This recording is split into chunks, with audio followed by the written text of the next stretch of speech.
Hello, hello, hello. It's Money Mind Shift Monday. And every Monday we share an idea, a thought, a strategy, a principle that as we soak it up, as we marinate on it, as we think about it, will help shift and expand our mindset so that we can transform our relationship with money from the inside out. And today we are going over in our plan to prosper money management and planning journal. We are going over, this is the third week of September. Have my notes here for you all to see that I've been diligently writing, preparing for today. And so today's principle comes from Ecclesiastes 5 and 19. It says, every man also to whom God hath given riches and wealth, and hath given him power to eat thereof, and to take his portion and to rejoice in his labor, this is the gift of God. Now, let me read that from another version. Let's give it a little more meat, substance, context. It says, it is a good thing to receive wealth from God and the good health to enjoy it, to enjoy your work and accept your lot in life. This is indeed a gift from God. Oh, so much to unpack here.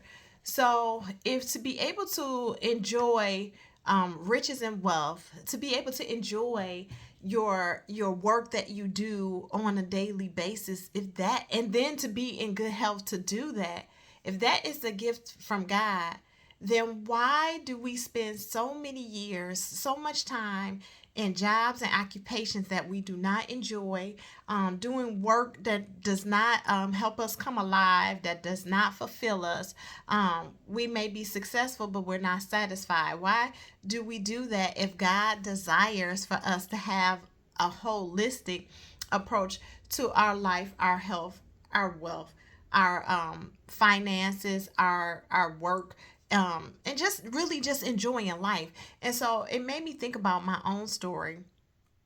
And so many years ago, so I quit my corporate job in 2017. So it was around August of 2017. So we're coming up on, no, we're past August. Oh my gosh. So we are at 7 years ago that I left my corporate job. And I remember when I first was a young girl out of college, I was so eager to join the working world, to join the corporate workforce, just gung ho, ready to give it my all. But the more time I was there, the less I felt fulfilled in my work. And I really was sensing, now that I know, really a nudge from God to move into the path and the lane that He had and desired for me to be in. And I remember just getting to a point, um, many years before I end up leaving that job. I got to a point where I just felt like, what do I not know? And I remember I was walking to work, and I literally was walking from the parking structure in tears, because it was like I I didn't understand why I wasn't happy, um why I didn't feel satisfied with my pay. Like, all of it was starting to come to a head, and I was thinking there has to be more to life, really. That was my thought. There has to be more to life. And I didn't know this particular scripture at that time, but I knew that there had to be more to life. And so when I had my third child, my last daughter, I was like, I can't do this anymore. I literally had just given birth, and I was on the hospital bed, and I thought, how dare I think that I can continue to do day in and day out something that wasn't fulfilling, not my calling, and think I had another opportunity to be able to do so, right? I really thought, how selfish is that? And how just really, it was just really starting to stifle, I think, my growth and my creativity, because I just felt like I was in this rut, like this never ending cycle of just, if you ever seen Bill Murray's movie Groundhog Day, if you remember that movie, it was like every day was the same day over and over again. And that's really what I felt like life had begun to become. And so I thought, okay, I really have to shift some things here. And it was really in that moment that I knew that I was going to actually leave that job. And I was there for 17 years, and really start to pursue the call, the passion, um, just something that brought me excitement for why I realized God had put me here. I crossed this plane and this path for a plan and for a purpose. And it's not only to make money, but it's to make a difference. And I wanted to have success and significance, right? The two together, not one or the other, but the two working together so that we can go on. And like I tell you, I tell my children all the time, change the world for good and for God. And so reading this particular passage just really made me think of how my life was at that time, before 7 years ago, before I decided now is the time to walk in the fullness, the plan, the purpose for which I am here.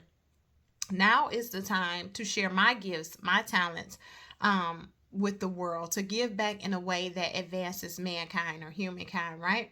Is to be fulfilled in my work, is to be able to enjoy the riches that life has to offer, not only in my body, not only in my relationships, my marriage with my children, with my peers, with those around me, but also in my bank account, and just really get to a place just living a holistic, wealthy, healthy overall life experience. And that is to be whole, right? And that is what God desires and truly wants for us to live. So we're not doing God any favors by being passive Christians, or being people who don't desire to fulfill the plan and purpose that he has for us, just being stuck and being stagnant. And we know that with a body of water, any stagnant body of water, any water that is not flowing, begins to breed, is a breeding ground for what? Bacteria and disease, right? So our lives need to be in a natural state of flow, and what we're here to do, what we're here to deposit, what we're here to share, and what we're here to give. So I just want to share that all with you all today about this particular passage. And so when you think about your work, if you dread Monday mornings, if you don't enjoy the work that you do, and let me say this, we should work hard. And what I mean by hard is that we should be diligent, we should be efficient in the work that we do. But it shouldn't be hard work, meaning it shouldn't be painfully laborious. It shouldn't be drudgery for us to do. It shouldn't be mentally and physically taxing on our mind, our mental health, our bodies. That is not what God called us to do. Let's go back and read that one again. It says, it is a good thing to receive wealth from God and the good health to enjoy it, to enjoy your work and accept your lot in life. This is indeed a gift from God. And if you know anything about a gift, there's nothing you have to do but receive it, right? You don't have to pay for the gift. It's not a gift if you had to pay for it. You just graciously receive. And that is what he has for us all. He wants us to graciously receive that gift. And so I just want to jump on and share that with you all today. Let me know in the comments what you took away from this particular passage that we went over today. Share your thoughts and ideas. Share your key takeaways, those nuggets of wisdom that you gleaned and you gained from this particular story, as you will. So I just want to share that with you all today. Again, my name is LaKeisha Mallett. I'm your partner in prosperity. I want to wish you all success beyond measure. Have a prosperous day. Bye.